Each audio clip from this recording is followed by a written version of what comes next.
ہر قسم کے روحانی جسمانی مسائل اور وظائف کے لیے پیر اقبال قریشی چینل کو سبسکرائب کریں۔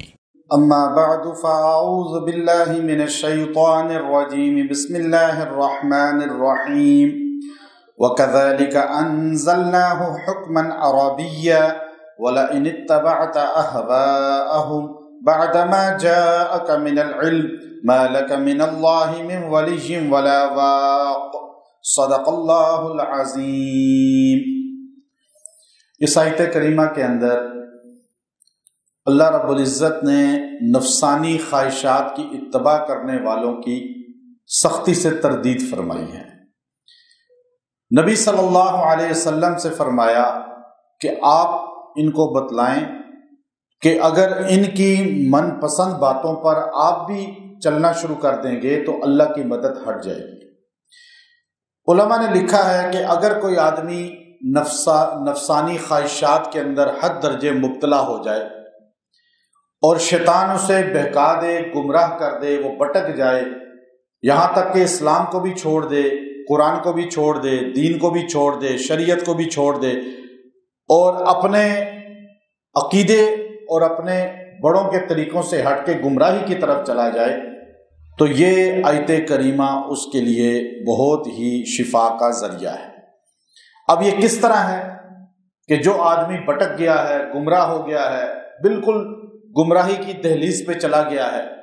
تو آپ اس کے آغاز میں اللہ نے جو فیصلہ فرمایا وَكَذَلِكَ أَنزَلْنَاهُ وَكَذَلِكَ أَنزَلْنَاهُ،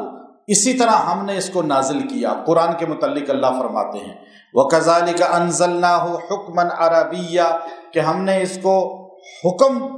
عربی زبان میں نازل کیا۔ یعنی قرآن کس زبان میں اترا؟ پہلی بہت سی کتابیں تھیں، اب وہ کتابیں اپنی اپنی زبانوں میں اتری، لیکن قرآن حکیم کو اللہ نے پہلے کہا حکماً عربیہ۔ پہلے تو اس سے پچھلی جو قرآن کی آیت ہے اس میں کہا گیا تھا کہ جو چھوٹے فروعی اختلاف ہیں وہ تو امت میں رہیں گے، لیکن اصولی اختلاف کبھی امت محمدیہ میں بھی نہیں آئے گا جو مسلمان ہے، اور پہلے شریعتوں میں بھی نہیں تھا، اصولی نہیں تھا، فروعی ہے، یعنی وہ کسی اور زبان میں کتابیں تھیں، یہ کتاب عربی زبان میں ہے۔ اب یہ اصول نہیں ہے، یہ فروع ہے۔ اب فرمایا پہلی بات کہ قرآن عربی زبان میں ہے۔ وَلَئِنِ اتَّبَعْتَ، میرے پیغمبر اگر آپ ان کی اتباع کریں گے، احواءہم، جو ان کی خواہشات ہیں، جو یہ اپنی مرضی کی باتیں آپ کو بتا رہے ہیں کہ جی ایسا کر لیں ایسا کر لیں۔ اب پیر کا کام نہیں ہے کہ وہ مریدوں کو دیکھ کر چلے، مرشد کا کام نہیں ہے کہ اپنے مریدوں کو دیکھ کے چلے، استاد کا کام نہیں ہے کہ اپنے شاگردوں کو دیکھ کے چلے، اور لیڈر کا کام نہیں ہے کہ اپنے کارکنان کو دیکھ کر چلے کہ کارکنان جس سوچ کے ہیں وہ ویسے ہی عقیدہ بنا لے۔ پیر جو ہے وہ بدعات میں پڑ جائے کہ میرے مرید سارے ناراض ہو جائیں گے۔ خطیب کا کام نہیں ہے کہ وہ عوام کو دیکھ کر چلے، بلکہ وہ حق بات کو بیان کرے۔ پیر ہے، خطیب ہے، لیڈر ہے، رہنما ہے۔ اس لیے اللہ نے اس آیت کے اندر صاف فرمایا میرے پیغمبر آپ کائنات کے لیڈر ہیں۔ وَلَئِنِ اتَّبَعْتَ أَهْوَاءَهُمْ، آپ اگر ان کی باتوں پہ چلیں گے نا کہ جمہوریت کو مان لیں جی، جمہوری بات، جمہوریت کہتی ہے کہ زیادہ پبلک جو بات کرے، تو اس وقت کائنات میں حضور علیہ الصلوۃ والسلام کے سامنے پوری دنیا تھی اور پوری دنیا اللہ کو نہیں مانتی تھی، صرف محمد صلی اللہ علیہ وسلم اللہ کو مانتے تھے، تو جمہوریت تو نہ ماننے والی ہوئی نا۔ تو اللہ نے کہا آپ اگر ان سب کی بات کو چلیں گے، گویا کہ آپ جمہوری فیصلے کریں گے، تو وَلَئِنِ اتَّبَعْتَ أَهْوَاءَهُمْ، یہ جمہوری فیصلے خواہشات کے ہوتے ہیں، بندے خرید لیے جاتے ہیں، اپنی مرضی کے فیصلے کرائے جاتے ہیں، تو یہ اس کو یہاں کہا گیا وَلَئِنِ اتَّبَعْتَ أَهْوَاءَهُمْ، آپ اگر خواہشات کے مطابق زندگی گزاریں گے، جو ان کی خواہش ہے، پیروں کو، مرشد کو، استاد کو، خطیب کو، مقتدا رہنماؤں کو، لیڈر کو، جو ایم این اے ہیں، جو جماعتوں کے لیڈر ہیں، مذہبی سیاسی، ان کو چاہیے کہ وہ اللہ رسول کو دیکھیں، وہ اپنے جماعتوں کو اور کارکنوں کو نہ دیکھ کے چلیں کہ وہ ناراض نہ ہو جائیں گے، وہ ہمارے نذرانے بند نہ ہو جائیں گے۔ تو فرمایا من بعد ما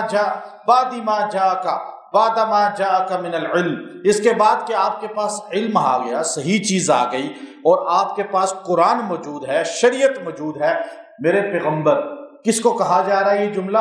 کائنات کی سب سے عظیم ہستی کو، اللہ کے پیغمبر کو، کہ میرے پیغمبر اگر آپ بھی قرآن آنے کے بعد، علم آنے کے بعد، وحی آنے کے بعد ان کی خواہشات کو مانیں گے تو آپ بھی اپنے راستے سے ہٹ جائیں گے۔ تو آج کا لیڈر، آج کا مقتدا، آج کا رہنما اگر ان کی مان کے چلے گا تو وہ اپنے راستے پہ رہے گا؟ ہو ہی نہیں سکتا راستے پہ رہے۔ اب آگے آخری جملہ جو اللہ نے بولا وہ اصل ہے، نچوڑ ہے، جو ہمارا مقصود ہے کہ گمراہ بھٹکا ہوا کیسے واپس آ جائے، جو در کو چھوڑ چکا ہے اللہ رسول کے وہ کیسے واپس آ جائے، جو اپنی خواہشات، نفسانی خواہشات کے پیچھے پڑ گیا ہے، گمراہ ہو گیا ہے، وہ کیسے واپس آئے۔ آخری جملہ اللہ نے فرمایا ما لک من اللہ من ولی ولا واق، اگر آپ نے ان کی باتیں مان کے چلے نا، ما لک من اللہ، تو پھر اللہ آپ کا کبھی بھی نہیں ہوگا مددگار۔ من اللہ من ولی، مددگار بھی نہیں ہوگا، ولا واق، اور اللہ رب العزت جو ہے آپ کو جو ہے اس بات پہ کوئی نجات کا ذریعہ بھی نہیں بنے گا، یعنی اللہ کی مدد بھی ہٹ جائے گی اور ساتھ گرفت بھی آ جائے گی، پکڑ بھی آ جائے گی۔ یعنی جو انسان رہنما ہوتا ہے، لیڈر ہوتا ہے،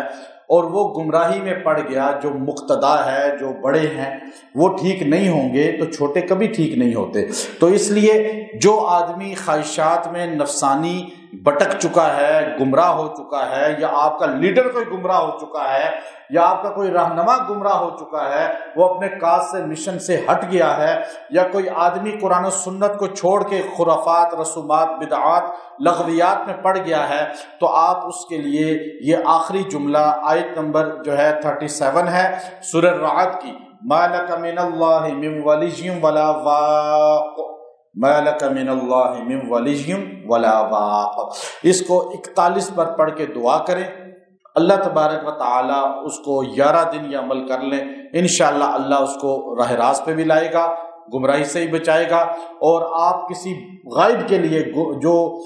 بڑا قائد ہے، لیڈر ہے، کوئی رہنما ہے، کوئی بڑی شخصیت ہے، اور یا کوئی آپ کا خاندان، رشتہ دار بڑا ہے، خونی رشتوں میں بڑا ہے، اس کے لیے بھی آپ پڑھتے ہیں تو غائبانہ پڑھ کے دعا کریں۔ جو